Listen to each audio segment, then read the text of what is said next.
शुरुआत करते हैं दोस्तों आज के एडिटोरियल वाले हिस्से की। हम पहला जो एडिटोरियल डिस्कस करने वाले हैं ये editorial personal data protection bill से रिलेटेड है। लेकिन यहाँ पर हम जो चीज़ डिस्कस करने वाले हैं वो पुराने वाले एडिटोरियल से थोड़ा हटके है। वहाँ पर जो मेनली फोकस किया जाता है वो सूचना के अधिकार अधिनियम को कमज़ोर करने को लेकर के उसका उल्लेख यहाँ पर ज़्यादा किया गया था। पिछले एडिटोरियल में पार्टिकुलरली फोकस किया गया था राइट टू इंफॉर्मेशन एक्ट 2005 के ऊपर, सूचना का अधिकार अधिनियम 2005, जिसके माध्यम से हम किसी भी डिपार्टमेंट से, जैसे अभी हाल फिलहाल में एमपी में पटवारी की भर्ती में फर्जीवाड़ा चल रहा है, तो आप सूचना का अधिकार लगा करके बहुत सारी जानकारी उस भर्ती से रिलेटेड जुटा सकते हैं। ये पावर थी सूचना का अधिकार अधिनियम की। लेकिन यहाँ पर हम देखते हैं इसके माध्यम से इसमें कुछ ऐसे प्रावधान भी किए गए हैं जिनसे बहुत सारे जो अधिकारी लोग हैं अपने आप को बचा ले रहे हैं। इसमें एक प्रावधान जो था 8 नंबर वाला था, ठीक है, जिसका हम पहले भी जिक्र कर चुके हैं। तो उसमें एक जो प्रावधान ऐसा है कि उस प्रावधान के माध्यम से ऑफिसर ये कह देगा कि ये जो है किसी पर्सनल डेटा से संबंधित जानकारी है, इसलिए मैं इसको आपसे शेयर नहीं कर सकता हूँ। और यही बात जो है पर्सनल डेटा प्रोटेक्शन बिल में भी सरकार लेके आ रही है। ऑलरेडी से इसमें जो सूचना का अधिकार अधिनियम है उसको डाइल्यूट करने की बात यहाँ पर करी जा रही है। ऑलरेडी से पहले भी ऑफिसर लोग सही सही जानकारी नहीं देते थे, घुमा फिरा करके जानकारी दे देते थे, बोल देते थे कि ये जो है आप किसी की पर्सनल इन्फॉर्मेशन मांग रहे हैं। वहीं ये कानून भी कहता है कि आप इसके माध्यम से पर्सनल जानकारी नहीं मांग सकते हैं। यदि पर्सनल जानकारी लग रहा है ऑफिसर को कि ये पर्सनल जानकारी से रिलेटेड है, तो वो आपको मना कर देगा कि मैं आपको जो है अपना डेटा नहीं दे सकता हूँ।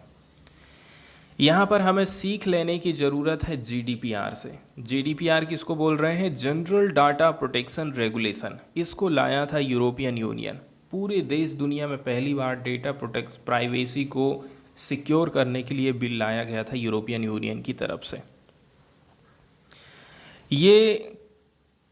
इसने अपना काम चालू कर दिया था 2018 के लगभग मध्य वाले हिस्से में, और पूरे देश दुनिया में हम देखते हैं कि पॉपुलैरिटी इसने हासिल किया था। यहाँ आप इसको बोल सकते हैं कि इसके माध्यम से डाटा प्राइवेसी के जो कानून हैं इसके माध्यम से बेहतरीन तरीके से लागू हो पाए हैं।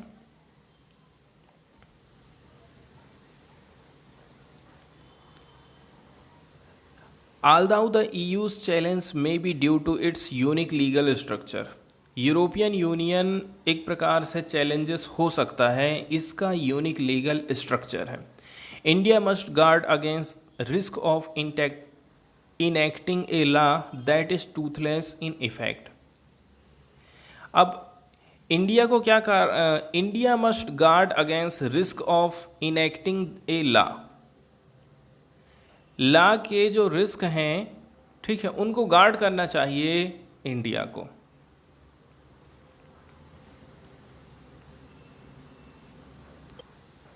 हमारे देश में सरकार जो है digital personal data protection bill 2022 लेकर के आई। बहुत सारे राउंड के हम देखते हैं कि इसमें वाद विवाद हुआ, लोगों ने प्रोटेस्ट भी किया।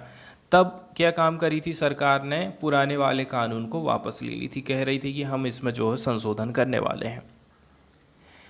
लास्ट ईयर में जो डाटा प्रोटेक्शन बिल सरकार लेकर के आई थी, डीपी बिल 2022, पब्लिक कंसल्टेशन के लिए इसने रखा था।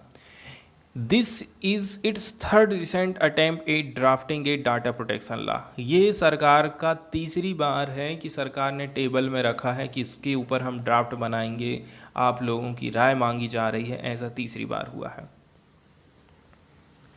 वहीं यदि हम देख लें इस बार जो ड्राफ्ट रिलीज़ किया गया है वो पुराने वाले कानून के हिसाब से तो बिल्कुल भी आप उसको कंप्रहेंसिव नहीं बोल सकते हैं। मतलब वो बिल जो है उसमें कुछ ना कुछ हमें कमी दिखाई दे रहे हैं। कुछ न्यूज़ रिपोर्ट ऐसी भी सजेस्ट करती हैं कि गवर्नमेंट प्रेजेंट कर सकती है एक ऐसे बिल को जो कि पुराने वाले बिल से लगभग सेम ही हो। डीपीडीपी बिल की बात करें, ये केवल प्रोटेक्ट करता है पर्सनल डाटा को, that is any that data that has potential to directly और इनडायरेक्टली आइडेंटिफाई एन इंडिविजुअल। कोई डेटा जो कि आइडेंटिफाई कर रहा है किसी की पहचान को, केवल उसको प्रोटेक्ट करने की बात करता है ये कानून।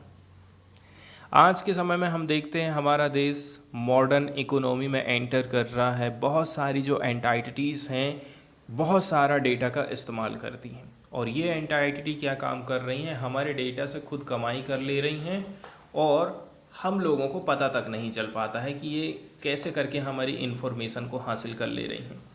एग्जाम्पल के तौर पर देखा जाए, यूट्यूब ने आपने कोई चीज़ यदि प्रोडक्ट सर्च किए हैं, यूट्यूब में आप कोई प्रोडक्ट सर्च कर रहे हैं और वहीं पर यदि आप फेसबुक में चले जाते हैं तो फेसबुक क्या काम करेगा, उसके हिसाब से आपको वहाँ पर विज्ञापन दिखाना चालू कर देगा। मतलब आपके डेटा का इस्तेमाल करके यूट्यूब भी कमा रहा है, फेसबुक भी कमा रहे हैं, और जो बड़ी बड़ी कंपनियां हैं जैसे कि अमेजन है, फ्लिपकार्ट है, ये लोग भी पैसे कमा रहे हैं। बस हम लोग कुछ नहीं कर पा रहे हैं। तो सरकार सोचती है कि यहाँ से हम भी कमाएं। तो जो मॉडर्न डेटा इकोनॉमी है, इसका मतलब ये है आज के समय की जो कंपनियां हैं, उद्योग हैं, वो वेरियस टाइप ऑफ डाटा का इस्तेमाल करते हैं। इसमें पर्सनल डाटा भी हो सकता है, नॉन पर्सनल डाटा भी हो सकता है। नॉन पर्सनल डाटा हम किसको बोलेंगे, एक प्रकार से एनोनिमस डाटा होता है। आपको लगेगा ये किसका डाटा है, कुछ पता ही नहीं चल रहा है। That does not relate to a particular individual. ये डाटा किसी पार्टिकुलर इंडिविजुअल से रिलेट नहीं करता। एग्जाम्पल के तौर पर आप देख सकते हैं, aggregate data on product which numerous users look eat between 9 PM and 11 PM on Amazon. Example के तौर पर बताया जा रहा है कि कुछ एग्रीगेट डेटा आपको प्रदान कर दिया जा रहा है। एग्रीगेट डेटा मतलब समग्र रूप से रात के 9 बजे से रात के 11 बजे तक कितने ऐसे यूज़र्स हैं जो कि अमेजन का इस्तेमाल कर रहे हैं, अमेजन में कोई प्रोडक्ट सर्च कर रहे हैं। अब यहाँ वो बता देगा कि लगभग 1 लाख लोग सर्च किए, 20,000 लोग सर्च किए। तो यहाँ जो संख्या है 20,000, वो किसी एक व्यक्ति से रिलेट नहीं कर रही है। यहाँ पर समग्र रूप से डेटा प्रस्तुत किया जाता है, तो इसको हम नॉन पर्सनल डेटा बोलते हैं। कंपनियां आज के टाइम में हमारे डेटा का इस्तेमाल करती हैं, हमारी जानकारी का इस्तेमाल करती हैं, हमारे माइंड को कुल मिलाकर के पढ़ लेते हैं कि हमारी पसंद क्या है, नापसंद क्या है, क्या चीज़ हम खरीदना चाहते हैं, उसी के हिसाब से फिर वो हमको चीज़ें दिखाते जाते हैं। To target, profile, predict, monitor users. ठीक है, डाटा का इस्तेमाल करके कंपनियां बहुत सारा फ़ायदा उठा लेती हैं, जैसे कि आपकी प्रोफाइल का पता लगाती हैं, आप क्या प्रिडिक्शन कर रहे हैं उस चीज़ का अंदाज़ा लगा लेती हैं। इसके साथ साथ में मॉनिटर करते रहते हैं यूज़र्स को। इसके साथ साथ में यदि आप देखेंगे, इस प्रकार का कुछ डेटा सेट ऐसा भी हो सकता है जो कि हेल्प कर सकता है आइडेंटिफाइंग इंडिविजुअल। किसी इंडिविजुअल की पहचान आइडेंटिफाई के लिए भी डाटा सेट हो सकता है। ऑफन ये जो इस प्रकार का नॉन पर्सनल डाटा रहता है, जब इसको कंबाइन किया जाए अदर डाटा सेट के साथ में, इससे इंडिविजुअल की को आइडेंटिफाई करने में मदद मिल सकती है। And in this way become personal data impacting user privacy. और यहीं पर फिर क्या हो रहा है, ये नॉन पर्सनल डाटा को आपने पर्सनल डाटा बना लिए हैं, और इससे आप जो है किसी की प्राइवेसी का उल्लंघन कर रहे हैं बिना उसकी अनुमति लिए। एग्जाम्पल के तौर पर यदि हम बात करें, anonymous data set about individual Uber rides. Example यहाँ पर दिया जाता है कि जो डेटा हमारे पास अवेलेबल है उसमें खाली आंकड़े दिखाए गए हैं कि इतने लोग सवारी कर रहे हैं उबर की, लेकिन वहीं पर किसी इंडिविजुअल की जानकारी लेना हो तो ये चीज़ भी संभव हो गई है। नॉन पर्सनल डेटा को पर्सनल डेटा में तब्दील कर दिया जाता है। In New Delhi can be combined with prayer timing. नई दिल्ली को हम कंबाइन करके देख रहे हैं प्रेयर की टाइमिंग्स को। इससे आप आइडेंटिफाई कर देते हैं who belong to a certain community, कि वो पार्टिकुलर व्यक्ति किस कम्युनिटी से बिलोंग करता है। Which could include their home address, और इसमें इंक्लूड रहता है उनका होम एड्रेस। इस प्रकार से यहाँ डाटा का इस्तेमाल हो जा रहा है। सिग्निफिकेंट रिस्क टू प्राइवेसी, इससे आपकी प्राइवेसी क्या प्रभावित हो रही है। इस प्रकार की जो प्रोसेस है री identification of non personal data, non personal data को री आइडेंटिफाई कर दिया जा रहा है, उससे लोगों की पहचान कर ली जा रही है। तो इसी के चलते चलते हमारी जो प्राइवेसी है उसमें खतरा पैदा हो जाता है। इस प्रकार का जो रिस्क है उसको अकाउंट किया गया था, उल्लेख किया गया था previous version of India's draft data protection bill 2018 में और 2019 में। लेकिन लेटेस्ट जो डेटा है, लेटेस्ट जो बिल लाया गया है उसमें इस प्रकार से कोई भी उल्लेख नहीं किया जाता है।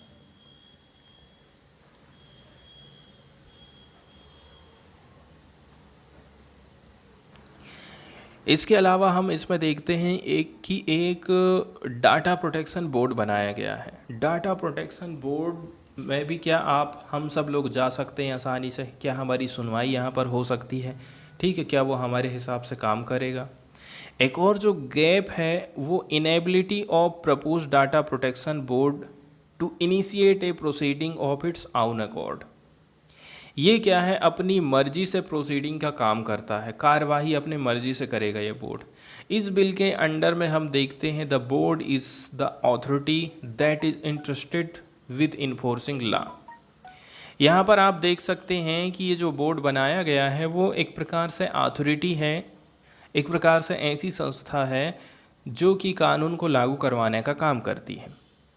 Board can only institute proceeding for adjudication if someone affected makes a complaint to it। मेरे को लग रहा है कि मेरा कहीं डाटा उड़ाया गया है, डाटा चोरी हुआ है, मेरा डाटा ये ज़बरदस्ती कहीं ना कहीं मिसयूज़ हो रहा है, मैं ये बोर्ड में जाऊंगा और कंप्लेंट करूंगा, तब जा कर के वो अपनी कार्यवाही चालू करेगा, या फिर सरकार कहेगी उसको, या फिर कोर्ट कहेगा उसको, जब जा कर के वो काम करेगा। तो कुल मिलाकर के हम लोगों का तो यहाँ पर कोई उल्लेख नहीं है, सरकार और कोर्ट का यहाँ पर उल्लेख किया जाता है। ओनली एक्सेप्शन दिया जाता है, छूट किसको दी गई है? To this rule is when the board can take action on its own to enforce certain duties listed by bill for users. यहाँ पर क्या है, अपने हिसाब से वो एक्शन ले सकता है, its own to enforce certain duties listed by bill for users. यहाँ पर कुछ ड्यूटीज़ भी हो सकती हैं यूज़र्स लोगों को। एग्जाम्पल के तौर पर देखा जाए तो ये इसमें कुछ ऐसे भी प्रावधान किए गए हैं, यूज़र्स के ऊपर भी कुछ ऑब्लिगेशन है। आप जो है गलत या फिर फ्रीवोलस कंप्लेंट, ठीक है, फ्रीवोलस मतलब एकदम तुच्छ कहना चाहिए, छोटी मोटी कंप्लेंट आप रजिस्टर नहीं कर सकते हैं बोर्ड में। And not between users and data processing एंटाइटीज़, और यूज़र्स और डाटा प्रोसेसिंग एंटाइटीज़ के बीच में भी आप कंप्लेन नहीं कर सकते हैं।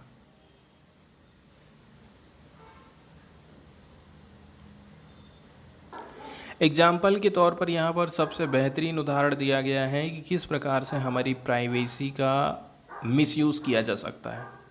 फूड डिलीवरी ऐप जो होता है वो मेरा पूरा का पूरा डाटा अपने पास रखेगा, इसको बेच भी सकता है डाटा ब्रोकर्स के साथ में, in violation of my contractual relationship with them. और यहाँ पर वायलेशन होता है कॉन्ट्रेक्चुअल रिलेशनशिप का। Individually I am have little resources और incentive to approach the data protection board. इसके अलावा मेरे पास कोई जानकारी नहीं है, रिसोर्सेज नहीं है, ठीक है, ना ही कोई इंसेंटिव है कि मैं डाटा प्रोटेक्शन बोर्ड के पास में जाऊंगा और उसको शिकायत करूंगा। On other hand may be in a better position to proceed against the food delivery app on its own on behalf of such all affected users. इसके अलावा हमारे देश में कंपटीशन कमीशन ऑफ इंडिया बनाया गया है जो कि रिस्पॉन्सिबल माना जाता है। इसी के माध्यम से इन्फोर्समेंट किया जाता है इंडिया के एंटी ट्रस्ट कानून को। Has the power to initiate inquiries on its own. ये भी क्या काम कर सकता है, अपने हिसाब से इनिशिएट कर सकता है कुछ इंक्वायरी, अपने मन के हिसाब से कुछ इंक्वायरी जारी कर सकता है। इसके बाद वाला जो एडिटोरियल हम डिस्कस करने वाले हैं वो अभी हाल फिलहाल में हमारे जो मेन खिलाड़ी लोग हैं उन्होंने बीजेपी के एक लीडर हैं जो कि रेसलर फेडरेशन ऑफ इंडिया मतलब खेलों का एक संस्था बनाई गई है, खेलों की एक संस्था बनाई गई है। उनके जो मुखिया हैं बीजेपी के एक लीडर हैं, उनके ऊपर आरोप लगाया गया है कि इन्होंने सेक्सुअल हरासमेंट किया है प्लेयर्स लोगों के साथ में। ठीक है, इसमें जानी मानी हस्तियां हैं, ऐसे लोग हैं जिन्होंने देश को गोल्ड जिताए हैं। और अच्छी बात यह है कि इसमें सारे के सारे लोग साथ आए हैं उनके। इसके बावजूद भी आप देखेंगे व्यक्ति इतना पावरफुल है कि अभी तक उसको ना तो जेल में डाला गया है और ना ही किसी प्रकार की कार्यवाही अभी तक चालू हुई है। केवल सुप्रीम कोर्ट के इंटरवेंशन हुआ है तब जाकर के एफआईआर दर्ज करी गई है, नहीं तो एफआईआर तक दर्ज नहीं की गई थी। एक केस तो उसके खिलाफ में पॉक्सो का एक्ट भी दायर किया गया है, मतलब लड़की जो है 18 साल से कम थी, उसके साथ में भी सेक्सुअल असॉल्ट हुआ था, उसने भी केस दायर करी है। तो यही एग्जाम्पल बताया जाता है कि कैसे करके हमारे देश में कानून की जो व्यवस्था है उसके ऊपर से लोगों को विश्वास उठते जा रहा है। देश में मेजोरिटेरियन वाली सरकार है, बहुमत वाली सरकार है, इसके चलते चलते जो है, जो कहना चाहिए झुकाव है, कानून का जो झुकाव है उसकी तरफ में ज़्यादा हो जाता है। द एयरिंग ऑफ कंप्लेंट्स के बारे में थोड़ी सी यहाँ पर आप जानकारी देख सकते हैं।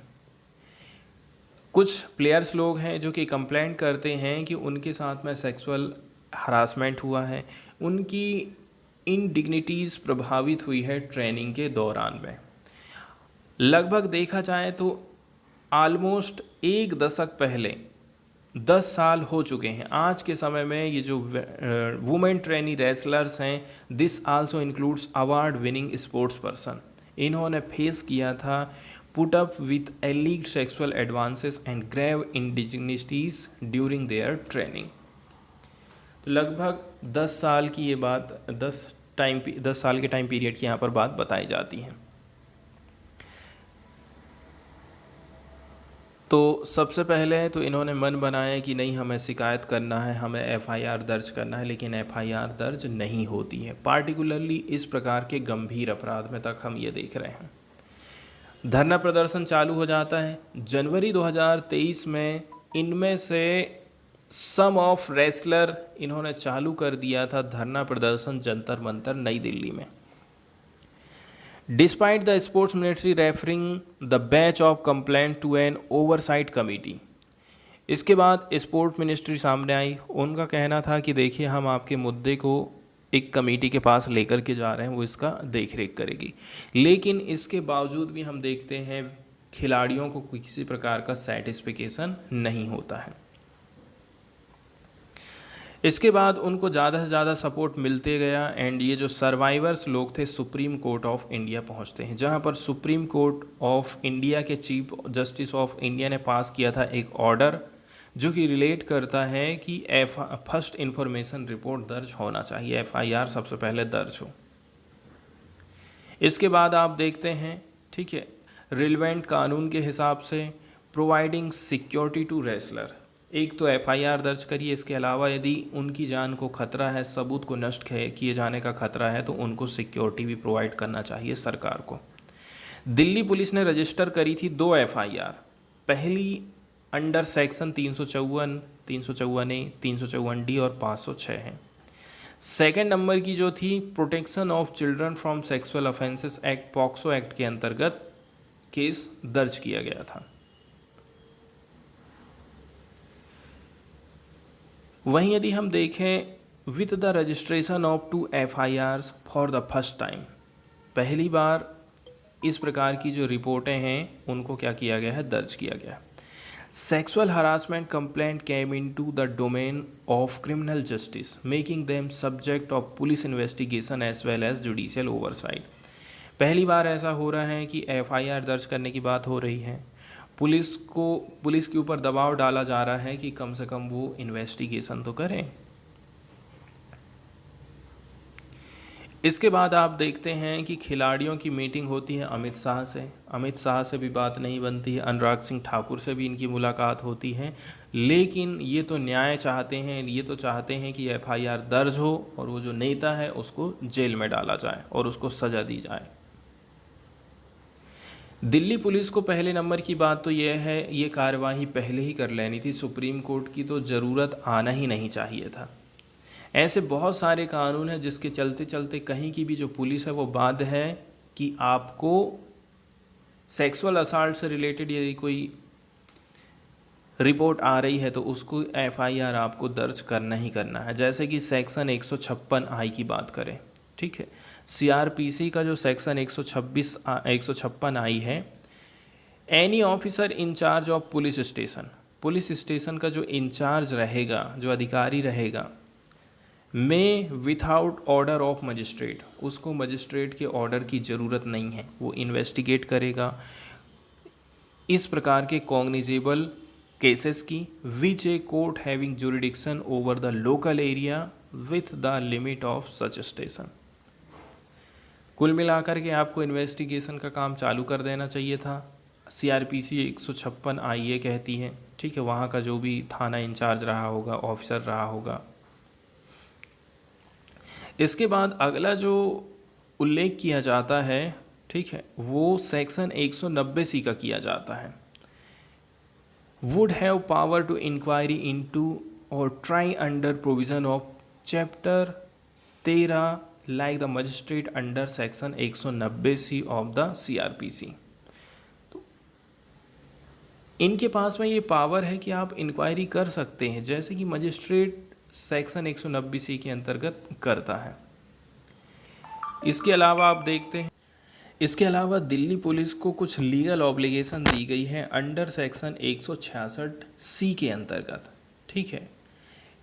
पीनल कोड में कुछ संशोधन किए गए थे 2013 में, पार्टिकुलरली जब ये निर्भया रेप कांड हुआ था ना, तो उस टाइम में दिल्ली पुलिस की बहुत ज़्यादा आलोचना हुई थी।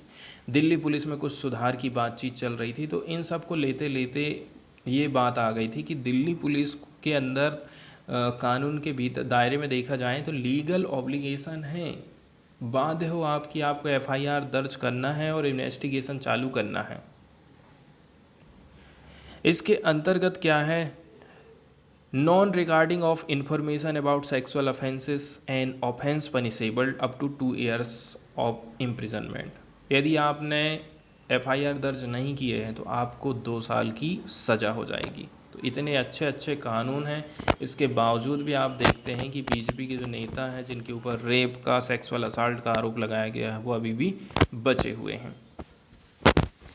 आप यहाँ पर देखते हैं कि जब सुप्रीम कोर्ट में इस केस की सुनवाई चल रही थी तो सरकार की तरफ से सॉलिसिटर जनरल प्रस्तुत हुए थे। 28 मई को सुप्रीम कोर्ट को उन्होंने सलाह दिया था, यदि आपका आदेश हो तो एफआईआर दर्ज की जाएगी, और कोर्ट ने उनकी इच्छा का पालन किया। तो दोनों ने कुल मिलाकर के दिल्ली पुलिस के प्रति सम्मान दिखाया है, सम्मान के साथ उसको ऑर्डर दे रहे हैं। दिल्ली पुलिस को अनिवार्य एफआईआर रजिस्ट्रेशन का पालन करने के अपने दायित्व की याद दिलाना बेहतर होता, जैसे कि ललिता कुमारी 2013 के मामले में जो बताया गया था वैसा। इसके अलावा आप देखेंगे दिल्ली पुलिस जो इन्वेस्टिगेशन का काम कर रही है उसमें टाइम पीरियड वो अपने हिसाब से ले रही है। इसमें शिकायतकर्ताओं की साख पर ध्यान केंद्रित किया गया है, साख पर ध्यान केंद्रित किया गया है। कुल मिलाकर के यहाँ पर थोड़ा सा भेदभाव आपको देखने को मिल सकता है, जैसे कि तथ्य जो जुटाए गए हैं एकदम दौड़ते भागते हुए जुटाए गए हैं। तो पॉक्सो अधिनियम के तहत आने वाली एफआईआर के बावजूद भी मुख्य आरोपी व्यक्ति से आपने पूछताछ तक नहीं करे हैं, उस पर किसी भी तरह का प्रतिबंध नहीं लगाए हैं। हो सकता है कि वो सबूत के साथ छेड़छाड़ करे, गवाहों पर दबाव बनाए, डराने धमकाने का प्रयास करेगा, तो आप क्या कर लेंगे। देखा जाए तो 40 दिन का इन्वेस्टिगेशन हुआ है, पुलिस ने फाइल किया है एक अपनी लंबी रिपोर्ट 2 भाग में।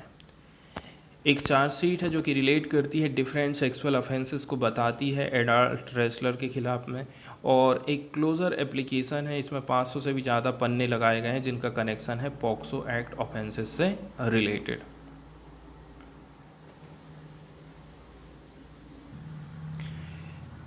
इसके बाद हम सीधे चलते हैं न्यूज़ वाले पेज की तरफ और देखते हैं प्रमुख न्यूज़ को। तो जो पहली न्यूज़ हम डिस्कस करने वाले हैं वो मणिपुर की हिंसा से रिलेटेड डिस्कस करने वाले हैं। मणिपुर में जो हिंसा घटित हुई है उसके ऊपर कई सारे एडिटोरियल भी छपे। इसके साथ साथ में इस न्यूज़ को भी हम डिस्कस किए थे कि किस प्रकार से ये कार्यक्रम इनका चालू हुआ है।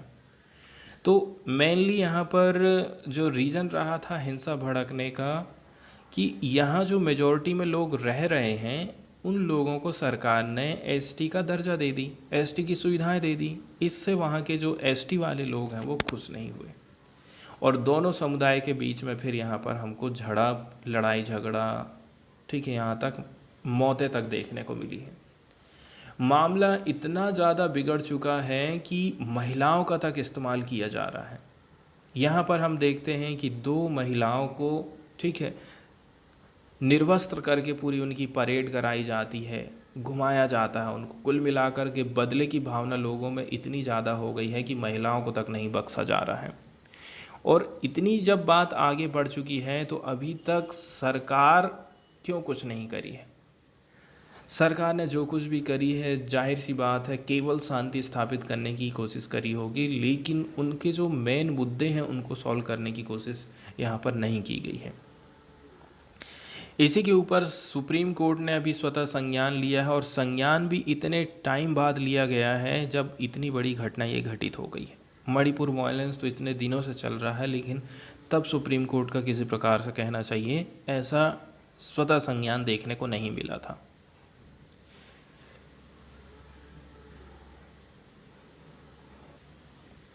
इसके बाद वाली जो न्यूज़ को डिस्कस करेंगे ये पार्टिकुलरली दिल्ली की सरकार के पास में आईएएस अफसर लोगों के जो अधिकार थे, ठीक है, पहले आईएएस अफसर का इधर से उधर कुछ तबादला करना हो या फिर उन्हें कोई काम बताना हो, कुल मिलाकर के आईएएस अफसर को कौन हैंडल करेगा। सुप्रीम कोर्ट ने शुरू में तो कहा था नहीं दिल्ली की सरकार करेगी।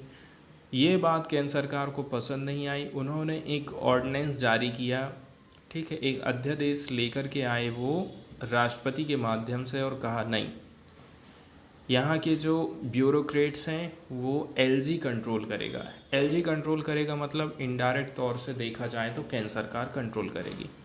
अब इसी की सुनवाई सुप्रीम कोर्ट में चल रही है। सुप्रीम कोर्ट ने कहा है कि अभी इसको हम जो है कॉन्स्टिट्यूशनल बेंच को भेज रहे हैं।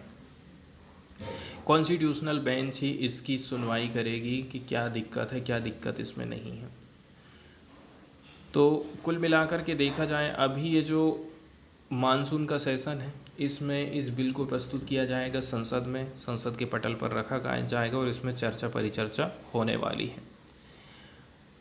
अब यहाँ पर देखा जाए दिल्ली सरकार को दिक्कत ये हो गई है भी कोई भी जो ब्यूरोक्रेट है वो हमारे ऑर्डर को नहीं मान रहा है।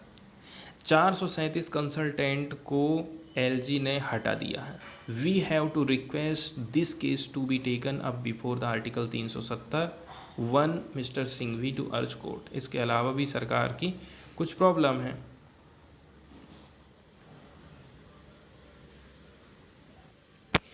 इसके बाद नेक्स्ट जो थोड़ी सी न्यूज़ हम डिस्कस करेंगे वो गोदावरी रिवर से हम इसको डिस्कस करने वाले हैं। तो गोदावरी रिवर का यहाँ पर आप मैप देख सकते हैं। गोदावरी रिवर की कई सारी सहायक नदियाँ हैं जैसे कि वैनगंगा, पैनगंगा, इंद्रावती और ये मेन रही आपकी गोदावरी रिवर। तो बंगाल की खाड़ी में अपने पानी को गिराती हैं। अब हम चलते हैं फैक्ट की तरफ में, प्रमुख फैक्ट को देख लेते हैं।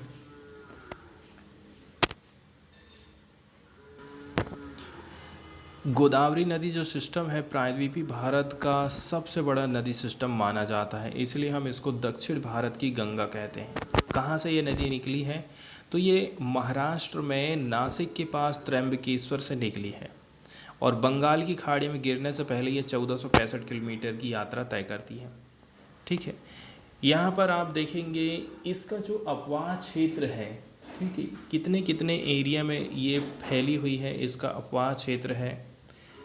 महाराष्ट्र, तेलंगाना, आंध्र प्रदेश, छत्तीसगढ़, उड़ीसा। इसके अलावा मध्य प्रदेश, कर्नाटक, पुदुचेरी के थोड़े मोहल्ले क्षेत्रों में भी इसका फैलाव है। बहुत सारी इसकी सहायक नदियां हैं, जैसे कि प्रवरा, पूर्णा, मंजरा, पैनगंगा, वर्धा, बैनगंगा, प्राणहिता, इंद्रावती, मनेर और सबरी। गोदावरी रिवर फेमस है कुंभ मेला के लिए। नासिक में गोदावरी के किनारे ही कुंभ मेला लगता है। कुंभ का आयोजन उज्जैन में क्षिप्रा नदी के किनारे, हरिद्वार में गंगा, प्रयाग में गंगा, यमुना और पौराणिक सरस्वती नदी के संगम पर भी इसका किया जाता है। अब बात करते हैं, इतने सारे राज्यों से होकर के गुजर रही हैं तो जाहिर सी बात है कई सारे राज्य इसके ऊपर बांध बना लिए हैं, पानी को रोक देते हैं। अगला कहता है कि हमारे पास पानी नहीं आ रहा है। गोदावरी नदी के जल का बंटवारा आंध्र प्रदेश, मध्य प्रदेश, छत्तीसगढ़, उड़ीसा, कर्नाटक के बीच में विवाद का प्रमुख कारण रहा है। कई सारी परियोजना बनी, जैसे कि पोलावरम, कालेश्वरम। गोदावरी नदी पर स्थित सदरमठ एनीकट नामक 2 सिंचाई परियोजनाओं को सिंचाई के लिए जल निकासी पर अंतर्राष्ट्रीय आयोग द्वारा धरोहर सिंचाई संरचना हेरिटेज इरिगेशन स्टैट्स के रूप में इसको मान्यता दी गई है। इसके अलावा इंचमपल्ली, ठीक है, ये परियोजना भी इस गोदावरी नदी के ऊपर बनाई गई है। आंध्र प्रदेश में गोदावरी नदी और इंद्रावती के संगम के पास 12 किलोमीटर पर ये लोकेटेड है। अच्छी बात यह है कि महाराष्ट्र, मध्य प्रदेश, तेलंगाना, आंध्र प्रदेश सब लोग मिलकर के ये परियोजना लेकर के आए हैं। एक और परियोजना है श्री राम सागर परियोजना। ये भी बहुउद्देशीय परियोजना मानी जाती है। एग्रीकल्चर के लिए भी पानी, पीने के लिए भी पानी, ठीक है, मछली पकड़ना है, बिजली बनाना है, जो कि तेलंगाना के निजामाबाद ज़िले में पोचमपाद के पास गोदावरी नदी पर बनाया गया है। फिर आ जाती है पोलावरम। पोलावरम के बारे में भी हमने बहुत सुना है। पोलावरम परियोजना आंध्र प्रदेश में गोदावरी नदी पर पोलावरम गांव के पास में बनाई गई है। ये भी बहुउद्देशीय मानी जाती है, ठीक है, बहुत सारे लाभ इससे होने वाले हैं। ये बिजली इससे बनाई जाएगी। इसके साथ साथ में पीने का पानी भी अवेलेबल कराया जाएगा। इस परियोजना के राइट हैंड साइड पर स्थित नहर से कृष्णा नदी बेसिन के लिए इंटर बेसिन ट्रांसफ़र की सुविधा भी अवेलेबल कराई जाएगी, इसलिए ये बहुत इंपॉर्टेंट हो जाता है। इसके इनडायरेक्ट लाभ भी हो सकते हैं, जैसे कि यहाँ पर मछली का प्रजनन किया जाएगा, मछली पालन किया जाएगा, पर्यटन को बढ़ावा दिया जाएगा। साल 2014 में आंध्र प्रदेश पुनर्गठन अधिनियम 2014 की धारा 90 के अंतर्गत केंद्र सरकार द्वारा परियोजना को राष्ट्रीय परियोजना का दर्जा दिया गया था। नेशनल लेवल पर इसको ला दिया गया है। इसके बाद वाली जो न्यूज़ हम डिस्कस करने वाले हैं वो चावल के एक्सपोर्ट पर बैन से रिलेटेड है।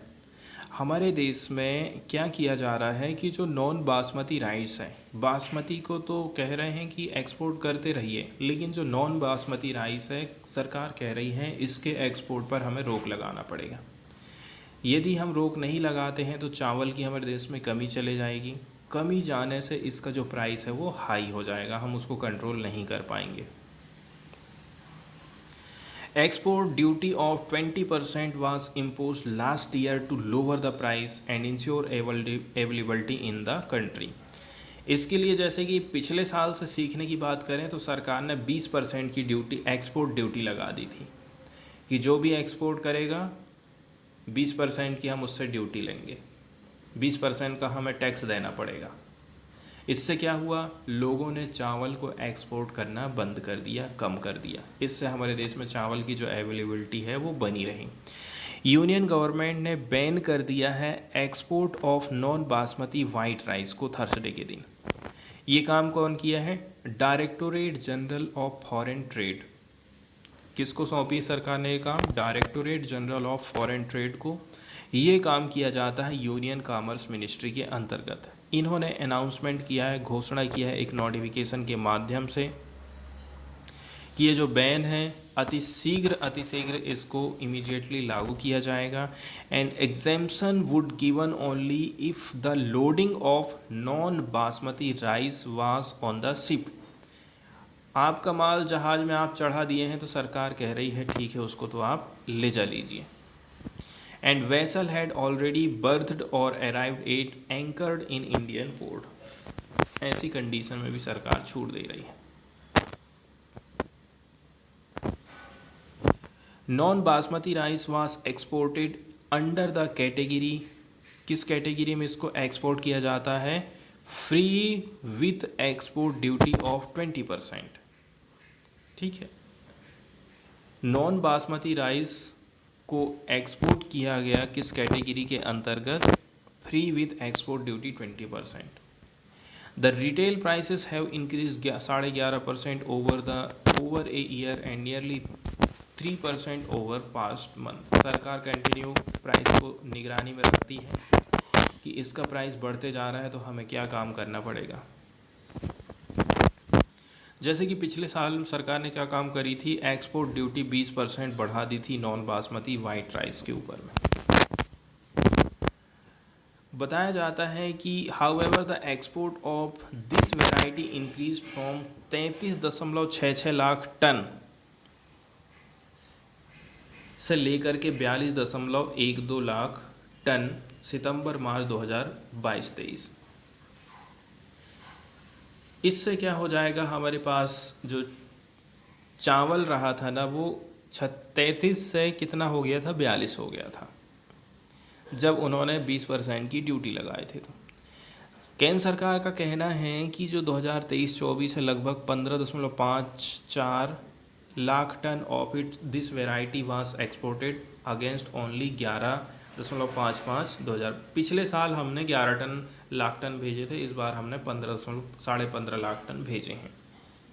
इसका मतलब ये है हमने चावल में क्या कर दिए हैं? चावल में एक्सपोर्ट को इंक्रीज कर दिए हैं।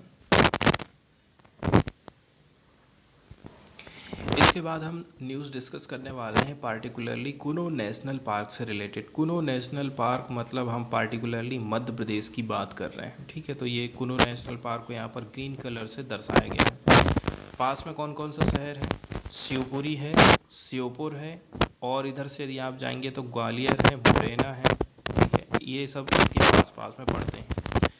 और कुनो नेशनल पार्क के पास से एक रिवर होकर की गुजरती, पास में तो नहीं बोल सकते हैं, काफ़ी दूर में ही है ये रिवर। ठीक है, राजस्थान और मध्य प्रदेश की बॉर्डर से होकर के जाती है। देखिए इसी की एक सहायक रिवर है जो कि कुनो नेशनल पार्क आई है। ये देख लीजिए, कुनो नेशनल पार्क के लगभग बीचों बीच से ये गुजर रही है।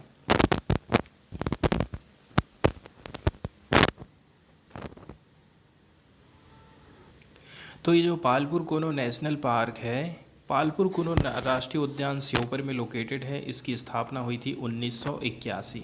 1981 में इसको अभ्यारण्य के रूप में दर्ज किया गया था। 2018 में इसको नेशनल पार्क बनाया गया। इसका क्षेत्रफल है 413 वर्ग स्क्वायर किलोमीटर का। तो गुजरात के गिर राष्ट्रीय उद्यान में पाए जाने वाले एशियाटिक बब्बर शेरों को मध्य प्रदेश के श्योपुर जिलों में स्थित पालपुर कुनो अभ्यारण्य में लाने के लिए इस अभ्यारण्य को नेशनल पार्क घोषित किया गया था। और जिस रिवर का हम मैप देखे थे वो रिवर है कुनो। इसे साल 2009 में अफ्रीकन चीते की पुनर्स्थापना के लिए भी चिन्हित किया गया था। और हाल फिलहाल में हम देखते हैं प्रोजेक्ट टाइगर के रूप में चीतों को यहाँ पर लाया गया था। विश्व में प्रोजेक्ट टाइगर के जनक हैं गैनी मैनफोर्ड। भारत में प्रोजेक्ट टाइगर के जनक कैलाश सांखल्य हैं, जिन्हें टाइगर मैन ऑफ इंडिया के नाम से जाना जाता है।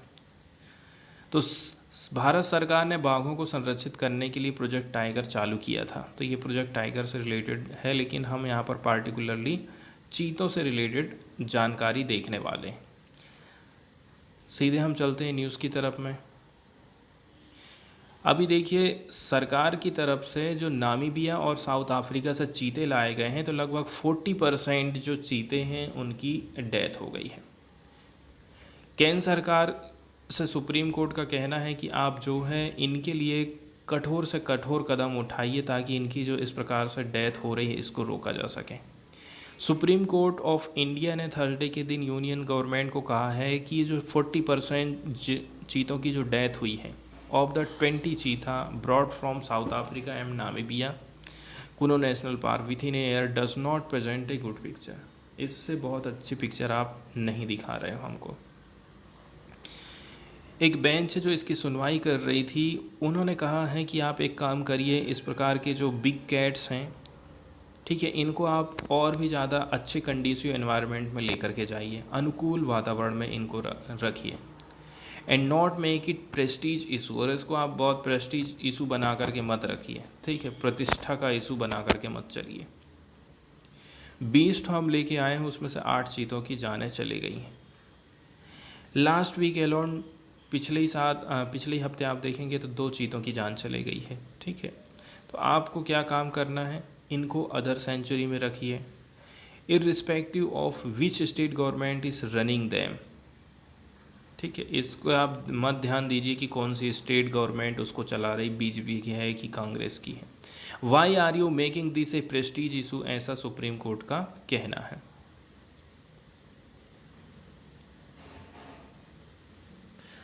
इसके बाद साइंस वाले हिस्से की तरफ में यदि हम जाएं तो death by water, awareness can prevent drawing casualties. यदि अवेयरनेस फैलाई जाए तो डूबने से होने वाली जो मौतें हैं उनको रोका जा सकता है, उनको कम किया जा सकता है, ऐसा यहाँ पर डेथ बाय वाटर के अंतर्गत कहा गया है। वर्ल्ड ड्राउनिंग प्रिवेंशन डे को सेलिब्रेट किया जाता है 25 जुलाई को। कुल मिलाकर के यहाँ पर प्रयास किए जाते हैं कि हम स्टडी करेंगे द सब्जेक्ट एंड इम्प्लीमेंट करेंगे वेरियस एक्सपर्ट एडवाइजरीज़ को, कैसे करके आप सेफ स्पेस अवेलेबल कराएंगे। 2021 में 36,362 डूबने से डेथ हुई थी, reported of which children were a large number. इसमें सबसे ज़्यादा जो डेथें हैं वो बच्चों की हुई हैं। पिछला जो महीना रहा था, world was on tenter hooks. Tenter hooks मतलब एकदम सख्ते में आ जाना। As a tiny submersible the Titan with 5 passenger was lost. Example के तौर पर यहाँ पर बताया जा रहा है, ठीक है। एग्जाम्पल के तौर पर जो बताया गया है कि टाइटैनिक जहाज़ का मलबा देखने के लिए पानी में एक पनडुब्बी गई थी। आज के टाइम में तो ये कहना चाहिए पर्यटन विकसित हो गया है कि लोग ऐसी ऐसी रोमांचक जगहों को देखने के लिए जाते हैं। तो ये पनडुब्बी डूब गई, इसमें 5 पैसेंजर थे, सब के सब की जानें चले गई हैं। हजारों सैकड़ों फीट नीचे नॉर्थ अटलांटिक के सरफेस में ये डूब गई है। While it was attempting to take tourists to the Titanic's final resting place on the ocean floor, कहाँ पर वो डूबा था उसको देखने के लिए लोग गए हुए थे। नॉर्मली देखा जाए ना तो डूबने से जो मौतें होती हैं, जब तक ये बड़े पैमाने पर ना हो डेथ, तब तक इनका कोई उल्लेख नहीं किया जाता। एग्जाम्पल के तौर पर इंडिया में जो बच्चे हैं रोज़ डूब रहे हैं, इनका कोई प्रीडोमिनेंटली उल्लेख नहीं किया जाता है। यदि हम नेशनल क्राइम रिकॉर्ड ब्यूरो के हिसाब से देखें 2021 के, there were 36,362 drowning death reported, forming 9.3% of accidental death in the country. Accident के चलते चलते जितनी भी डेथें हो रही हैं उसका 9% हिस्सा डूबने से बच्चों की डेथ हो रही है। प्रिवेंशन से expert is the key to curbing drowning death. डूबने से यदि बचाना है तो सबसे पहले आपको प्रिवेंशन पर ध्यान देना पड़ेगा। एक्सपर्ट लोगों का कहना है, ठीक है, इसके लिए आपको क्या काम करना है, एज रेस्क्यू सिटेशन इफोर्ट में नॉट ऑलवेज बी टाइमली और फिजिकल। रेस्क्यू के जो ऑपरेशन किए जा रहे हैं इंडिया में वो टाइम पर नहीं हो रहे हैं और उतने ज़्यादा फीजेबल भी नहीं हैं, हर जगह व्यवहार नहीं है। बच्चे हमेशा जो है हाई रिस्क में रहते हैं। रीज़न ये है कि उनको तैरना नहीं आता है, ठीक है, बेचारे डूब कर मर जाते हैं।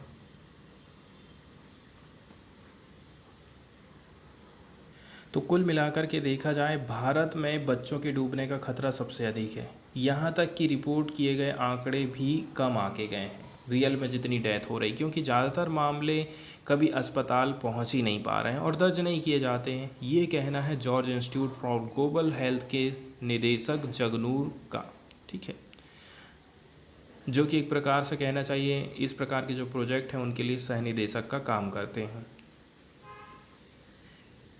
इसके बाद बात करी जाती है कि देखिए सबसे ज़्यादा जो जोखिम का काम रहता है वो 6 से 14 साल की उम्र वाले बच्चों के ऊपर ज़्यादा रहता है, स्पेशल रूप से ग्रामीण और दूर दराज के क्षेत्रों में। ऐसी धारणा है कि यदि कोई बच्चा जलाशय के पास बड़ा होता है तो वो अपने आप ही तैरना सीख जाता है, लेकिन ये पूरी तरह सच नहीं है। आपके यहाँ पर कोई, जैसे हमारे गांव में नाला है, 12 मासी नाला है, पानी अच्छा खासा बहता है, वहीं पर हम लोग सीखे हैं। कहीं किसी तालाब के पास में किसी का घर है, पानी अच्छा रहता तो वहाँ बच्चे सीख जाते, लेकिन हर कोई नहीं सीख पाता है। इसके अलावा माँ बाप काम में लगे हुए हैं, बच्चों को ऐसे ही छोड़ दिए हैं, तो ऐसा बिल्कुल भी नहीं करना है। ऐसा नहीं कि पूरी जिम्मेदारी जो है अकेले माँ के ऊपर ही है। बैरिकेडिंग की यदि हम बात करें, पानी का सुरक्षित भंडारण करना है। जहाँ पर ज़रूरत लगती है तो पानी को आप बैरिकेड करके रखिए ताकि बच्चे वहाँ तक पहुँच ना सकें। जैसे हम ये नहीं कह सकते कि बाल्टी में कोई बच्चे की डेथ नहीं होगी डूबने से, ऐसा भी हो सकता है, ठीक है। तो ये सब हमें ध्यान रखना है